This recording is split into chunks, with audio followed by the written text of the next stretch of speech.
దువ్వాడ శ్రీనివాస్ గారు మా పార్టీలో ఉన్నారు, ఓడిపోయారు ఆయన. అవును, ఓడిపోతే ఎమ్మెల్సీ ఇచ్చారు. ఇప్పుడు మళ్ళీ ఎమ్మెల్యేగా నిలబడుతున్నాం.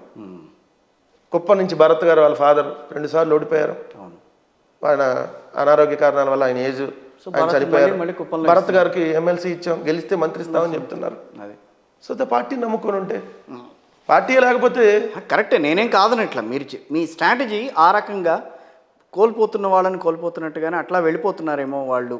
సార్ మళ్ళీ వాళ్ళని ఈ రాష్ట్రంలో కృష్ణదేవరాయలు గారు కానీ బాలశౌరి సరే వాళ్ళ వెనకాల ఏదో ఉందని అన్నారు కొంతమంది. ఇట్లా ఇప్పుడు రేపు బాలినేని గారి పరిస్థితి ఏంటో ఎవరికి తెలియదు. ఇంకా ఆయన ఉంటాడా లేకపోతే పార్టీలోంచి బయట ఉంటారు, ఎక్కడికి వెళ్ళడా ఉంటారు. కానీ సరే, ఇప్పుడు 5 కోట్ల మంది ఆంధ్రప్రదేశ్ రాష్ట్ర ప్రజల్లో ముఖ్యమంత్రి అయ్యే అవకాశం ఒక్కరికే ఉంటుంది. అవును, మంత్రులుగా అయ్యే అవకాశం 25 మందికి ఉంటుంది 5 సంవత్సరాల్లో. కాపు రామచంద్రారెడ్డి గారు ఏమన్నా ఆయనకి ఇప్పుడు సీట్ ఇచ్చాము, ఎన్నిసార్లు ఇస్తారు? ఇంకా గోరంట్ల మాధవ్ మీరు కావాలని నిలబెట్టుకున్నారు, ఆయన్ని పక్కన పెట్టేశారు. ఈ రోజు ఎంపీ కూడా చేసింది వైఎస్ఆర్సీపీ. అవును, అందుకనే రేపు పొద్దున పార్టీలో ఉంటే ఎమ్మెల్సీ గాను ఇంకో దానిగాను సామాజిక వర్గాల ఈక్వేషన్లో అనేక రకాల పదవులు ఉంటాయి.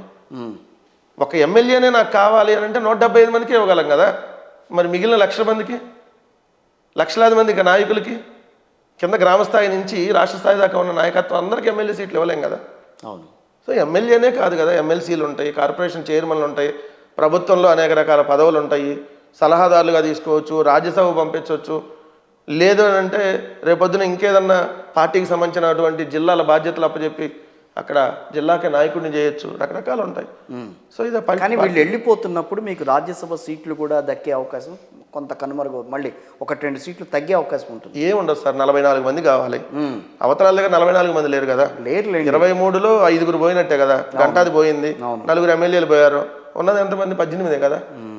మహా అయితే మా వాళ్ళు ఒక 4 అవతలకి. ఇప్పుడు ఎవరైతే కొత్తగా వెళ్ళొచ్చు, ఎవరు ఆయన పార్థసారథి ఒకళ్ళు వెళ్ళిపోయారు అనుకోండి. అట్లా కాపు రామచంద్రారెడ్డి రాజీనామా చేశాడు, మళ్ళీ ఏదో వెనకడుగు వేస్తున్నా అంటున్నట్టున్నాడు. మళ్ళీ కమ్బ్యాక్ వచ్చే ఛాన్స్ కూడా ఉన్నట్టుంది పార్టీలోకి. తీసుకుంటారా? ఇప్పుడు పార్టీలో ఉన్న నాయకుడే కదా మొన్నటిదాకా. ఏదో ఆవేశంలో నేను మాట్లాడి వెళ్ళిపోయానని చెప్పి మళ్ళీ వచ్చి జగన్మోహన్ రెడ్డి గారిని కలిస్తే ఏముంది? నెల్లూరు చంద్రశేఖర్ రెడ్డి గారు ఇంకా అది out of syllabus. Out of syllabus. Cotton Reddy నెల్లూరులో ముగ్గురు ఆనం కానీ వాళ్ళందరూ అవుట్ ఆఫ్ సిలబస్. ఇంకా వైఎస్ఆర్సీపీకి వాళ్ళకి సంబంధం ఉండదు. సో ఆల్రెడీ ముందుగానే వాళ్ళు తెలుగుదేశంతో టచ్లో ఉంటాం. కోటన్ రెడ్డి, శ్రీధర్ రెడ్డి గారు. సో అదే వీళ్ళంతా వెళ్ళిపోతే కొంచెం రాజ్యసభ సీట్ల విషయంలో రాజ్యసభకి సార్ 3 రాజ్యసభకు 3 మళ్ళీ వైఎస్ఆర్సీపీ గెలవబోతుంది. ఈ ఆంధ్రప్రదేశ్ రాష్ట్ర చరిత్రలో ఎప్పుడూ లేని విధంగా ఒక పార్టీకి మొత్తం రాజ్యసభ సీట్లు రాబోతున్నాయి. అదే తెలుగుదేశం పార్టీకి ఈ 44 ఏళ్లలో 0 రాజ్యసభ ఉంటాం, ఇదే మొదటిసారి కాబోతుంది. ఎప్పుడు వాళ్ళకి 0 రాజ్యసభ లేదు. రాజ్యసభలో కనీసం అట్లీస్ట్ 1 ప్రాధాన్యత ఉండేది. ఈసారి అది కూడా ఉండదు. జగన్మోహన్ రెడ్డి గారు కొట్టిన ఒక్క దెబ్బకి మొత్తం కుదేలు వాళ్ళకి. రేపు ఎన్నికల్లో అసలు టీడీపీని ఉంచుతారా, టీడీపీని పక్కన పెట్టేస్తారా? ప్రజలు చెప్పాలి సార్. వైసీపీ ఏమనుకోలేదా పార్టీ ఉండకూడదు అసలు అని చెప్పి? అనుకోవట్లేదు సార్. చంద్రబాబు ప్రతిపక్షం కావాలని మనస్ఫూర్తిగా నేను ఒకటైతే కోరుకుంటున్నా, మా విజయాన్ని, మా సంపూర్ణ విజయాన్ని చంద్రబాబు నాయుడు గారు చూసి కుమిలి ఆడవాలి. చంద్రబాబు నాయుడు గారు ఆరోగ్యంగా ఉండాలి. 2024 ఎన్నికల్లో 14 ఏళ్ళు ముఖ్యమంత్రిగా చేశాడండి ఆయన. విభక్త ఆంధ్రప్రదేశ్ కానీ ఆంధ్రప్రదేశ్ కానీ 2024 ఎన్నికల్లో అలాంటి వ్యక్తిని మీరు ఎందుకు అంత కక్ష కట్టి ఆయన మీద ఆయన ఉండకూడదు, అసలు ఎక్కడ కనపడకూడదు అని చెప్పి డిసైడ్ అయిపోతున్నారు? ఆయన ఉంటేనే కదా సార్ ఎంటర్టైన్మెంట్.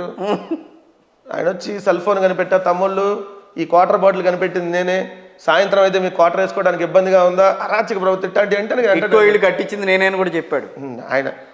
మీరు అక్కడ కూర్చోడానికి కారణం నేనే అంటాడు, ఈ కెమెరాలను కనిపెట్టింది ఆయనే అంటాడు. ఇంకా చంద్రబాబు నాయుడు గురించి మన చేతితో పురాణం ఎత్తాలి. టిట్కో ఇల్లు కట్టించాడు ఆయన, ఇప్పటి వరకు అవి అట్లాగే ఉన్నాయి. వాటి టిట్కో ఇల్లు ఆయన కట్టించుంటే ఆయన ఓపెన్ చేసేవాడు కదా, మా దాకా ఎందుకు వచ్చేది అవకాశం? ఆయన శంకుస్థాపన చేసి ఏదో ఒక 25% కట్టేసినట్టు కాదు కదా. ఇప్పటికీ కేటాయించలేకపోతున్నట్టు మీరు? లేదు సార్, 170,000 ఇళ్ళకి సంబంధించిందంటే 114,000 ఎంతో కేటాయింపులు ఆల్రెడీ అయిపోయింది. వాళ్ళందరూ కాంట్రాక్టులు, వాళ్ళు పెట్టిన బకాయిలు, మళ్ళీ ఎవరైతే అక్కడ ప్రజలకి వాళ్ళు ఎవరైతే ఇల్లు తీసుకు ఎందుకు ఇవ్వలేకపోతున్నారు అని చెప్పి అడుగుతున్నారు వాళ్ళు. టీడీపీ వాళ్ళే వచ్చి అడుగుతున్నారు ఇక్కడ. సార్ టిట్కో ఇల్లు 3 కేటగిరీలో ఉన్నాయి. ఆ కేటగిరీలకు సంబంధించి వాళ్ళ దగ్గర డబ్బులు వసూలు చేసి ఇచ్చారు. ఏది బ్యాంకుల్లో కూడా లోన్లు పెట్టి 20 సంవత్సరాలు కట్టుకునేటట్టుగా ఇచ్చారు. అవన్నీ మేము తీసేసి 50,000 ఒక కేటగిరీకి, ఒక కేటగిరీకి 1,00,000, ఒక కేటగిరీకి ₹1 ఇచ్చి వాళ్ళకి ఇల్లు ఇచ్చాం.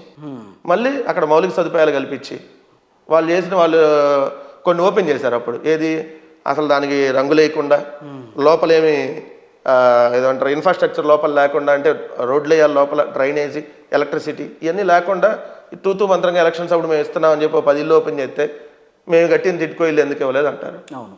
మేము కట్టిన పోలవరం ఎందుకు పూర్తి కాలేదు అంటారు. మీరు పోలవరం కట్టేస్తే మళ్ళీ మేము కట్టే పనే ఉంది. నేను కట్టిన అమరావతి ఎందుకు పూర్తి కాలేదు అంటాడు.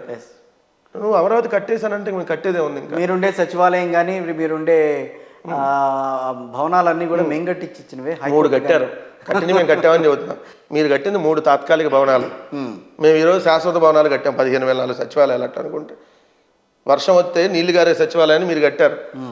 ఆ నీళ్లు గారకుండా జాగ్రత్తగా దాని మీద అన్ని సెట్ చేసి పైపై పూతలు పూసి పై కదా సార్, ఇంకా బద్దాలు శాశ్వతంగా నీళ్లు పడకుండా మళ్ళీ దాన్ని కొంచెం రిపేర్లు చేసి దాంట్లోనే ఉంటున్నాం. ఎందుకంటే ఏం చెప్తాం వాళ్ళకి. ఒకటైతే మాత్రం చంద్రబాబు నాయుడిని మనస్ఫూర్తిగా మేము కోరుకుంటున్నాం, మీరు రేపు ఎన్నికలు అయిపోయిన దాకా ఉండండి, ప్రశాంతంగా మా విజయాన్ని చూడండి, మళ్ళీ ఈవీఎంల వల్ల గెలిచామని చెప్పి తప్పుడు ప్రచారం మళ్ళీ చేయండి. ఇట్లాంటివన్నీ మీకు అలవాటే కాబట్టి అవన్నీ కూడా మనం చూడాలి అని అంటే చంద్రబాబు నాయుడు గారు ఉండాలి అక్కడ. ఈ మధ్య పవన్ కళ్యాణ్ గారి మీద మీ వాగ్బాణాలు తగ్గినట్టున్నాయి అందరివి.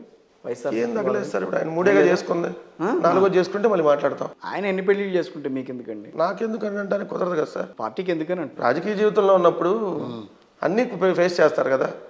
ఇప్పుడు నేను బిజినెస్లో ఉన్నాను అనుకోండి, దాన్ని ఏమన్నా ఇబ్బందులు వచ్చింది అనుకోండి, అవతల మళ్ళీ దీన్ని కూడా లాగుతారు కదా రాజకీయాల్లోకి. అట్లానే మరి పవన్ కళ్యాణ్ పెళ్ళిళ్ళు ఎందుకు మాట్లాడుకుని ఉంటారు? నువ్వు చక్కగా ఏమైనా పెళ్ళిళ్ళు చేసుకుంటే మాట్లాడరు. నువ్వు చేసినవన్నీ తప్పుడు కదా. ఒకళ్ళని పెళ్లి చేసుకొని ఇంకోళ్ళ పిల్లలంగా అంటావు. సరే మీకు పెళ్ళి అయింది కదా, మీకు పెళ్ళి అయినాక మీరు పిల్లలకి అన్నారు కదా, నాకు పెళ్ళి అయినాక నేను పిల్లలకి అన్నా. పవన్ కళ్యాణ్ పిల్లలకి అన్నా పెళ్లి చేసుకున్నాడు, మరి ప్రస్తావించొద్దా? రాజకీయంగా ఎదుర్కోలేక పర్సనల్గా వెళ్తున్నారేమో. ఎవరు సార్ చెప్పు తీసుకొని చెప్పులతో దంతా నా డాషుల్లారా పేకలు బిసి చంపేస్తా నా డాషుల్లారా అన్నాడు పోయాడు. అరే నువ్వు 3 చేసుకున్నావు, తప్పు కదా. ఒకళ్ళతో అన్నా చక్కగా ఉండు. నువ్వు పెళ్ళాలను మార్చినట్టు రోజుకు రాజకీయ పార్టీతో మారుతావని అంటే మేమేమో చెడ్డాలమా?